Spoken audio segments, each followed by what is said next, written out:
हरे कृष्णा। भगवत गीता चौथा अध्याय दिव्य ज्ञान। एक साथ हम 1 से 42 श्लोक यहाँ पे हम एक साथ पठन करेंगे और उसके पश्चात हम भगवान इस भगवत गीता के चौथे अध्याय में हमें क्या बता रहे इसका तात्पर्य हम देखेंगे। चतुर्थाध्यायः श्रीभगवान् उवाच इमं विवस्वते योगं प्रोक्तवानम् अहं व्ययं विवस्वानमनवे ब्राह्मणुरीक्ष कवे ब्रवीत्। एवं परम्परां प्राप्तम् इमं राजर्षयो विदु सकालेन महता योग नष्ट परं तप स एवयं मया तेद्य योग प्रोक्ता पुरातनः भक्तोऽसि मे सखा चेति रहस्यं हेतुन् उत्तमम्। अर्जुन उवाच अपरं भवतो जन्म परं जन्म विवस्वत कथमेतद्विजज्ञेयं त्वमादौ प्रोक्तवानिति। श्रीभगवान् उवाच बहुनेम व्यतीतानि जन्मानि तव चार्जुन नान्यं वेद सर्वाणि न तं वेद परं तप। अजोऽपि सन्नव्ययात्मा भूतानामीश्वरोऽपि सन् प्रकृतिं स्वामधिष्ठाय सम्भवाम्यात्म मायया। यदा यदा हि धर्मस्य ग्लानिर्भवति भारत यत् अद्भुतानमधर्मस्य तदात्मानं सृजाम्यहम्। परित्राणाय साधूनां विनाशाय च दुष्कृतं धर्म संस्थापनार्थाय संभवामि युगे युगे। जन्म कर्मच्च मे दिव्यम् एवं यो व्यक्ति तत्वता त्वक्ता देहं पुनर्जन्म नैति मामेति सो अर्जुन। वीतराग भय क्रोधा मन्मया मामुपाश्रिता भवो ज्ञान तपसा पूता मद्भावमागता। ये यथा मां प्रपद्यन्ते तांस्तथैव भजाम्यहं मम वर्तानुवर्तन्ते मनुष्याः पार्थ सर्वशः। काङ्क्षन् कर्मणां सिद्धिं यजन्त इह देवता क्षिप्रं हि मानुषे लोके सिद्धिर्भवति कर्मजा। चातुर्वर्ण्यं मया सृष्टं गुणकर्म विभागश तस्य कर्ताममिमा विद्यकर्ताम् अव्ययं न मा कर्माणि लिम्पन्ति न मे कर्म फले स्पृहा इति मां यो अभिजानाति कर्माभिरं स बध्यते। एवं ज्ञात्वा कृतं कर्म पूर्वेरपि मुमुक्षुभिः कुरु कैमवि तस्मात् त्वं पूर्वे हे पूर्वतरं कृतं किम कर्मेति कवयोऽप्यत्र मोहिता तत्ते कर्म प्रवक्ष्यामि यज्ञात्वा मोक्षसे शुशुभात्। कर्मणो ह्यपि बोद्धव्यं च विकर्मणः अकर्मणश्च बोद्धव्यं गहना कर्मणो गति। कर्मण्यकर्म यः पश्येत् अकर्मणि च कर्म यः स बुद्धिमान् मनुष्येषु स युक्तकृतकर्मकृत्। यस्य सर्वे समारम्भा काम संकल्पवर्जिता ज्ञानाग्निदग्धकर्माणं तमाहो पंडितबुधा। त्वक्ता कर्म फलं संगम नित्यतृप्तो निराश्रयः कर्मण्येभिः प्रवृत्तोऽपि नैव कच्चित् करोति सः। यदृच्छलाभसन्तुष्टो द्वन्द्वातीतो विमत्सरः समसिद्धावसिद्धोच्च कृतोऽपि न बध्यते। गतसंगस्य मुक्तस्य ज्ञानवस्थितचेतस यज्ञाचरत कर्म समग्रं प्रविलीयते। ब्रह्मार्पण ब्रह्म हि ब्रह्माग्नो ब्रह्मणाहुतं ब्रह्मैव तेन गन्तव्यं ब्रह्मकर्म समाधिना।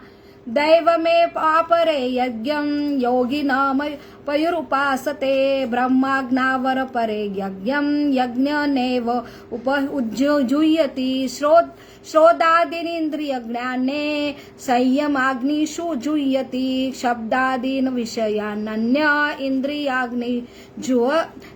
इन्द्रियाग्निषु जुहति सर्वाणि इंद्रियकर्माणि प्राणकर्माणि चापरे आत्मसंयम योगाग्नो जुह्यति ज्ञानदीपते द्रव्ययज्ञास तपो यज्ञा योग यज्ञस्तथा परे स्वाध्याय यज्ञाच यज्ञश्च यत यः संशिता व्रत अपाने जुह्यति प्राणं प्राणपाने तथा परे प्राणपानगतिरुद्ध्वा प्राणायाम परायणाः अपरे निहताहारा प्राणेषु जुह्यति सर्वेप्यते यज्ञविदो यज्ञक्षपितकल्मषा यज्ञशिष्टामृतभुजो यान्ति ब्रह्म सनातन न्यायं लोकस्ति यज्ञस्य कृतोज्ञ कुरु सत्तम एवं बहुविधा यज्ञा वितता ब्रह्मणो सुमुखे कर्मज्ञानि विधितान्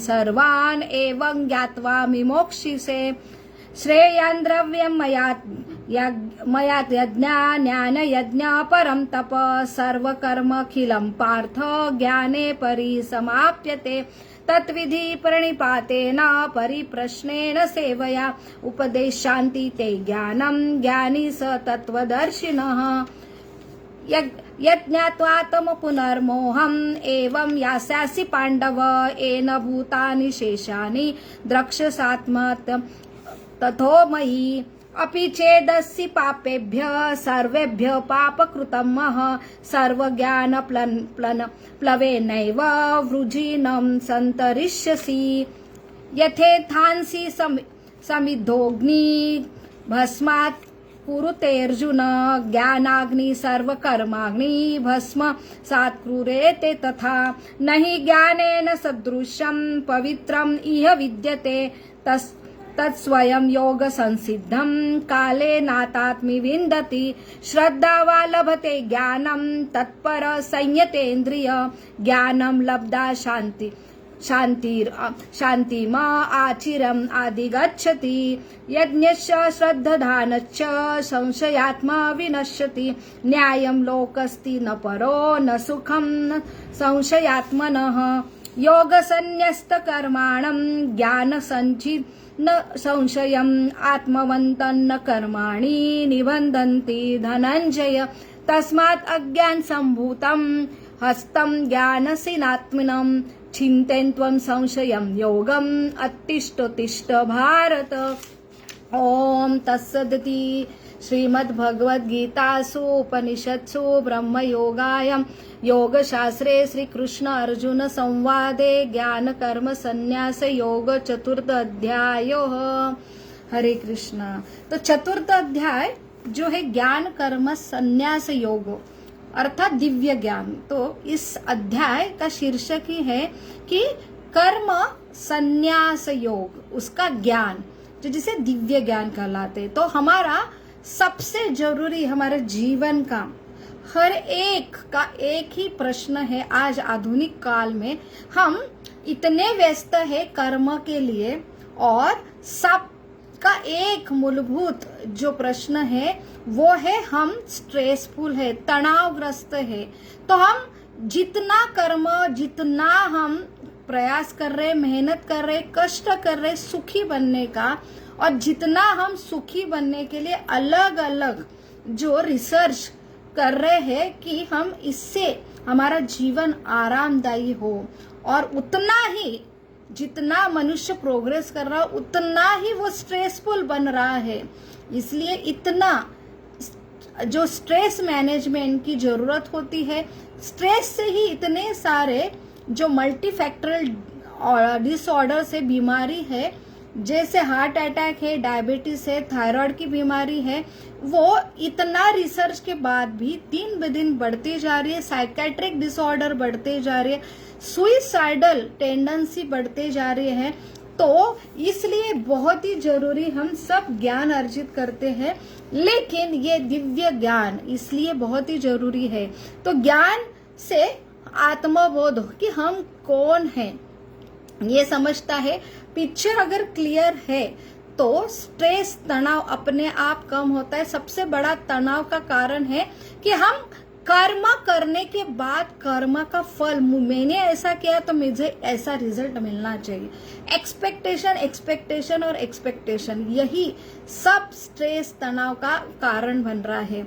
और ये एक्सपेक्टेशन क्यों है? अज्ञान के वजह से। अज्ञान का अर्थ है हमें जो नॉलेज होना चाहिए वो हम कर्म करने के पहले ही होना चाहिए, और हम बिना ज्ञान से, नॉलेज से कर्म करते हैं। फिर कर्म के फल के लिए हम अधिकार जताते हैं, और हम ऐसे प्रकृति में बंद हैं कि हमें कर्म तो करने के लिए सब सुविधा जो है हमें दिए जाती है, और लेकिन कर्म का जो फल है, रिजल्ट है, वो हमारे प्रारब्ध और प्रकृति के अलग अलग बदल इसके ऊपर होती है।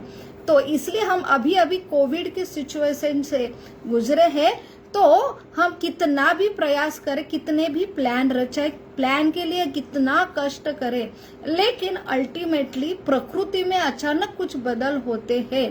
तो हम क्या होते हैं कि हमारे हाथ में हम निशाए होते हैं। इसलिए बहुत ही जरूरी है कि प्रकृति कैसे चलती है, क्योंकि प्रकृति और हमारा बहुत ही, हम एक घटक है। और प्रकृति ये अल्टीमेटली भगवान कहते हैं, मया अध्यक्षण प्रकृति सुएते सचराचर, मेरे अध्यक्ष में कार्यकृत होती है। इसलिए ना कि सिर्फ हमारा प्रकृति का, और ये अलग अलग प्रकृति के नियंत्रण, प्रकृति के कर्म के अलग अलग नियम, ये जानना एक मनुष्य के लिए बहुत ही जरूरी है। तो इसलिए हम सोचते कि भगवान के बारे में जानना क्यों जरूरी है, क्योंकि हमें लगता है कि हम अलग है, हमारा व्यक्तित्व अलग है, भगवान अलग है। कोई तो भगवान को मानते नहीं, इसलिए उनको जरूरत नहीं लगती, और जो मानते हैं बस उन्हें लगता है कि भगवान एक कोई तो शक्ति है। और जो कोई और श्रद्धा रखते हैं वो सिर्फ नमस्कार करना, पूजा पाठ करना, जैसे भगवत गीता लाल कपड़े में बांध कर रखना, उसके बारे में आदर करना, उतने तक रहता है। लेकिन भगवान यहाँ समझा रहे, ये पूजा करने के बाद ये मैं उपदेश दे रहा हूँ, वो समझ के अपने जीवन में लाओ। ये आपके सुखकर जीवन के लिए, आनंदमय जीवन के लिए है। तो सही अर्थ है कि श्रद्धा के बाद पूजा अपने मन से ना करके भगवान ने जो बोला है उपदेश समझ के वो अपने जीवन में लाओ। तो यही दिव्य ज्ञान, ये चतुर्थ अध्याय में भगवान बता रहे हैं कि ये ज्ञान बहुत ही जरूरी हर जीव को, क्योंकि हर जीव प्रकृति का एक घटक है, और प्रकृति भगवान द्वारा आती है, तो हम सब कनेक्टेड है। तो हमारा अगर कनेक्शन हम नहीं समझे तो हम आधे ही रहते हैं। तो आधे ज्ञान से आधे, और यही अंधे हो जाते हैं हम, और यही एक सबसे बड़ा स्ट्रेस का कारण है। और ये प्रकृति के जो नियम है, जिसे पाप कर्म कहते हैं, कि बिना ज्ञान से हम सरकार की जैसे सारी सुविधा उपलब्ध यूज करते हैं, वैसे सृष्टि के सारे उपलब्धियां यूज करते हैं बिना उसके ज्ञान से, बिना नियम से। तो हम उनके द्वारा दंडित होते हैं, उसे पाप कर्म कहलाते हैं, और वही एकमात्र दुख का कारण है हर मनुष्य जीव का। तो ये समझना बहुत ही जरूरी है, क्योंकि हम यही सब पाप कर्म जो प्रकृति के नियम तोड़ के हम कर्म करते हैं, उसके द्वारा हर कोई जीव यहाँ पे दुखी है। इसलिए बहुत ही जरूरी है समझना, लेकिन उसकी विधि है, अपने मनमाने ढंग से नहीं। भगवान ने दिया हुआ ज्ञान जैसे वैसे परंपरा में आना चाहिए। जो गुरु उनके गुरु भगवान से आना चाहिए, और वो प्रमाणित गुरु, ये प्रमाणित शास्त्र यथारूप जैसे वैसे उन्होंने देना चाहिए। वो खुद आत्म साक्षात्कारी होना चाहिए, जो भगवान को सब जगह देख पाए, जो ब्रह्म सर्वव्यापी रूप है, परमात्मा रूप है, ये सब उसका आत्मदर्शन करता हो, ऐसे जो संसिद्धि प्राप्त किए हुए व्यक्ति से ही हमने ये भगवत गीता का ज्ञान यथारूप में समझना चाहिए। तो यहाँ पे प्रभुपाद की यथारूप भगवत गीता है, बहुत ही आसानी से तात्पर्य में हमें सब कुछ भगवान का जो कहना है वो समझ में आते। बस हमें विनीत भाव, नम्र भाव, और सबसे जरूरी है कि भगवान सिर्फ एक राजनीति पुरुष नहीं थे, और सबसे जरूरी फर्स्ट प्रायोरिटी कि भगवान है, वो खुद भगवान है। वो खुद बोल रहे हैं, हम बीज प्रतापिता, मैं आपका पिता हूँ, मैंने सृष्टि तैयार की। जिन्होंने किया वही कॉन्फिडेंटली बोल सकते हैं, जो पिता है वही कॉन्फिडेंटली बोल सकते हैं। बस हमें कमतरता है कि हमें उनके ऊपर श्रद्धा रहती, पूरा विश्वास और निष्ठा नहीं रहती। इसलिए उन्होंने जो बताया है कि कर्म ऐसा करो, कर्म करना तो यहाँ पे हर जीव कर्म के बिना रह नहीं सकता, लेकिन प्रकृति के नियम के अनुसार मेरा स्मरण करो और मेरे लिए कर्म करो।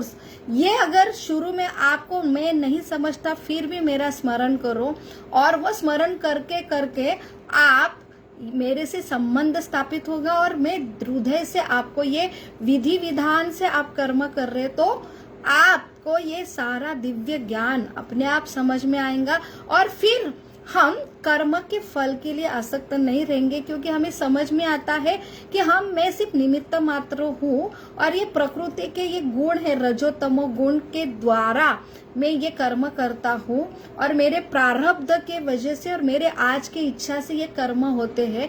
तो फल जो है ये प्रकृति भगवान के द्वारा ही हमें मिलता है। इसलिए हम कर्म के फल के लिए नहीं, बल्कि एक कर्तृत्व के लिए कर्म करना चाहिए, और भगवान के प्रसन्न के लिए करना चाहिए। उनका एटलीस्ट स्मरण करते हुए करेंगे तो ऐसा व्यक्ति जो यहाँ पे दिव्य ज्ञान में बताए कि वो क्या होता है, शांति, परम शांति को प्राप्त करता है।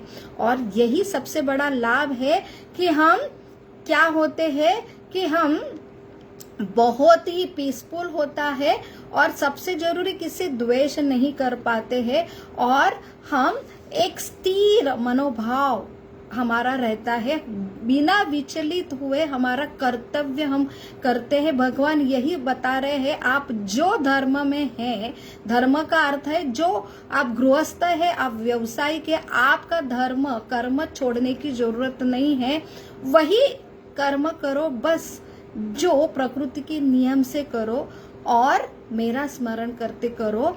ये प्रणाली भगवान यहाँ दे रहे हैं, और यही भगवान समझा रहे हैं कि सबसे कि मैं ये यथामाम प्रपंदन्ते, मैं हर जीवों से उसका जैसे जैसे स्वभाव है वैसे वैसे मैं उससे आदान प्रदान करता हूँ। तो बहुत ही भगवान ऐसा कोई वो सब नियंत्रक है, लेकिन वो हिटलर जैसे नहीं, हमारे सबसे हित चिंतक है, वो सबके हितैषी है, सबसे अनकंडीशनल प्रेम करने वाले हैं, और सबसे वो वही रूप से आदान प्रदान करते हैं।